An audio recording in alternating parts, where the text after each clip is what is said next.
Good morning, everyone, and welcome to the Ankerstar Wealth Morning Show. I'm your host, Allison Ankerstar, and today we'll be talking about the stock market futures in the red, China interest rate cuts, and Tesla's FSD price increase. Before we begin, as a reminder, this is a financial education presentation and should not be construed as personal financial advice. Full disclaimer information is available at ankerstarwealth.com.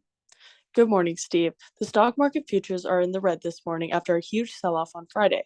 What's your take on what happens in the market this week? Well, good morning, Allison, and welcome back. Of course, it's been a little bit of time since you left for school and went to Rush. Now classes have started, so it's a privilege to have you back here and be able to talk to you every morning, as well as be able to put content out to our clients every morning. So looking forward to working with you again on a daily basis, except for Thursdays. So everybody, you'll just get me on Thursdays, but the rest of the time it'll be both of us. So Allison's question here is, hey, the market's in the red. Obviously, Friday was an ugly day.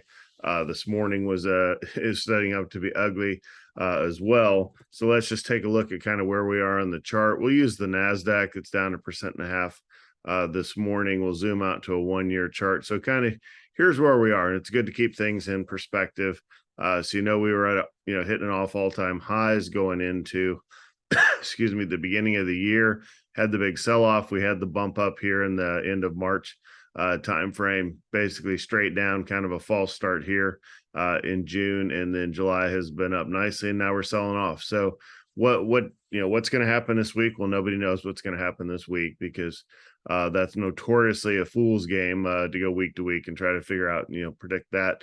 But over time, what have we seen is that, well, down here at these levels, that was a pretty good bottom that we had. I think the overall market was well over 20%. I think the NASDAQ went down over 35%. So it made sense that we'd have this move up. But this move up, again, when you look at it, it's from mid-June to mid-August. So that was a 2-month move right there. And now we're selling off a little bit. So am I concerned? No. I don't think we're going to revisit this level down here. But I do think we will. There's some profit taking in here. There's some people readjusting their portfolios, and we shall see. But I'm in no, I'm not concerned that the market's going to continue to sell off. I think this week could be a little bit ugly as we go into, what this article talks about here is we're almost through most of the earnings, and we have the big we have the Jackson Hole meeting where Chairman Powell is going to talk on Friday. And I think that's kind of what everybody's just waiting for. A little bit nervous until Powell talks as to what's going to happen next, and then we will go from there. Next, China announced interest rate cuts this weekend while the U.S. is still increasing their interest rates. What's the difference here? Right. Well, they're trying to solve two different problems. So you have the article here this morning. China's cutting rates. Well, what are reasons to cut rates? Well, if you're worried about your economy, then you would cut rates to try to spur the economy. And that's what China's doing. They have tight COVID restrictions, as well as there's some significant drama going on in the housing market there. So, overall, they want to save the economy by driving interest rates lower, and if they have to, all the way to zero, right? So contrast that with what is the U.S. doing? Well, we're fighting an inflation problem. So we're raising rates to kill off or reduce inflation or return it to normal levels, where it's more of an interest rate rising environment, right? So that's what we're doing, and we're doing it pretty aggressively with back-to-back 75 basis point rate hikes. And that's why that Friday meeting I just talked about this Friday is so imperative, because we want to hear what Chairman Powell's saying, which means, do we need to continue to aggressively raise rates, or can we pause that? So if you zoom out a little bit from what China's doing right now, if we overshoot to the upside with raising rates, we are going to either be in a recession, which we already are, but nobody's officially labeled it that yet, or the recession gets worse, right? Because we're making money more expensive. That affects everybody a little bit, and it affects the economy as a whole. So if we overshoot to the upside, we're going to be having this conversation, in 2023 of, do we start cutting rates? And I think we'll see that. I think we'll overshoot to the upside to make sure inflation is reduced back to normal levels, but then we'll immediately start a rate reduction at that point.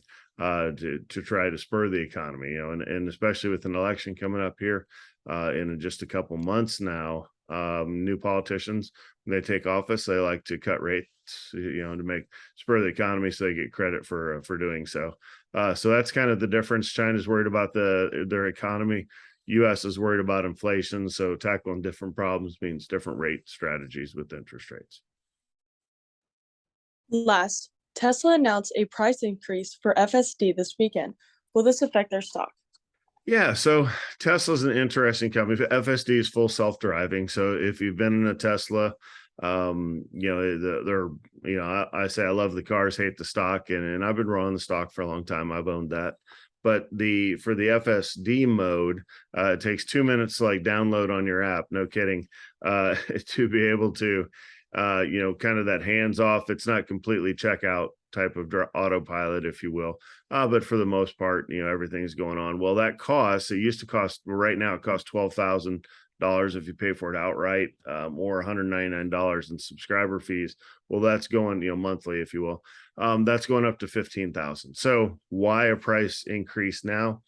Well, in an inflationary environment, that is the time when folks, business owners, the environment is kind of ripe for raising prices, right? For whether it's a goods or service, goods or services. You can blame inflation, you can blame the supply chain, higher material costs, you can blame whatever you want. But if you were looking to raise prices, now's the time to do it. You can either because of supply chain stuff or even just having to pay your workforce more. This is when price increases kind of go unnoticed, if you will. And I'm not saying that's the case here. They obviously lay out a case for why they needed to increase the prices, but in this environment, the cost of everything's kind of going up, and it's under the cloak of inflation, whether it directly affects them or not. Will it affect the stock? Well, let's just take a look at the stock. The stock has always been surprisingly resilient in the face of bad news. So I wouldn't be surprised, is a price increase bad news? Well, not for shareholders, right? If everybody pays it, if it's kind of like the Apple model of it doesn't matter what the next iPhone comes out as, people are going to pay the price anyway, so I might as well, ask for more. Well, when you look at the stock, peaked out here at 1,200, came back to 1,100 during that bounce we talked about. Now it's back up to 900 after being down to 650 or so. So I think the stock is going to just follow the overall market here a little bit. I don't think necessarily the price increase is really going to directly affect it. So I'll conclude by saying, if you want Tesla stock, then buy a share or 2 or 10, whatever kind of fits your minor, make it a minor position if you want some. PE of 106, there's no way you can justify that, right, from a stock analysis standpoint. But if you want some, put a few shares in your portfolio. That way you can make sure that if it does continue higher, then you didn't miss out on it. My personal take is it's overvalued by significantly, right? So, and I think there's a day when Elon Musk moves on, and when Elon Musk moves on from Tesla and steps down as the CEO, I think the stock's value is honestly going to be decreased significantly, is what I will say from there. Thank you, everyone, for your questions. Please submit your questions as a comment through social media or directly to our email at vipservices@ankerstarwealth.com. And don't forget to like and subscribe to get daily updates. That's all we have for today's show. I'm Allison Ankerstar, and we'll see you back here tomorrow.